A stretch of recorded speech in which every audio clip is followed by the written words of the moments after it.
Hello guys, எங்க வீட்ல வந்து இன்னைக்கு பிரியாணி. ஸோ பார்க்குறதுக்கே கடை பிரியாணி மாரி இருக்கா. ஆக்சுவலா இது வந்து எங்க சித்தி செஞ்ச பிரியாணி. செம்மையா இருக்கும். ஸோ செஞ்ச உடனே என் தம்பி வந்து அந்த தட்டு எடுத்துட்டு வந்துட்டான். நான் தான் டேஸ்ட் பண்ணுவேன்னு சொல்லிட்டு. பாவம் அந்த பூனைக்குட்டிய வேற பார்க்க வச்சுட்டே சாப்பிட்டாங்க. இப்படிதான் முடியுதோ பாவம் அந்த பிள்ளை. ஓகே, அப்படியே வந்து நம்ம தொட்டுக்கிறதுக்குலாம் ரெடி பண்ணிட்டு இருந்தோம். சிக்கன் 65, ஃபிஷ் ஃப்ரை, அப்படியே சைடில் நான் அழுதுட்டே இந்த தயிர் பச்சடி வந்து ரெடி பண்ணிட்டு இருந்தேன். எங்க சித்தி வந்து அப்படியே ஒரு மொஹிட்டோ வந்து ஹோம்மேடாக செஞ்சு முடிச்சிட்டாங்க.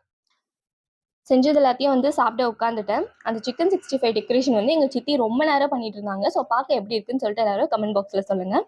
அன்னைக்கு எனக்கு வேற லெவல் விருந்தாக இருந்துச்சு. அந்த சிக்கன் 65 எவ்வளோ ஜூஸியாக இருக்குது பாருங்களேன். சீரியஸாக செம்மையாக இருந்துச்சு. வேற லெவல் ஒரு விருந்து அன்னைக்கு எனக்கு. நீங்களும் நல்லா சாப்பிட்ருப்பீங்கன்னு நினைக்கிறேன். பாய்.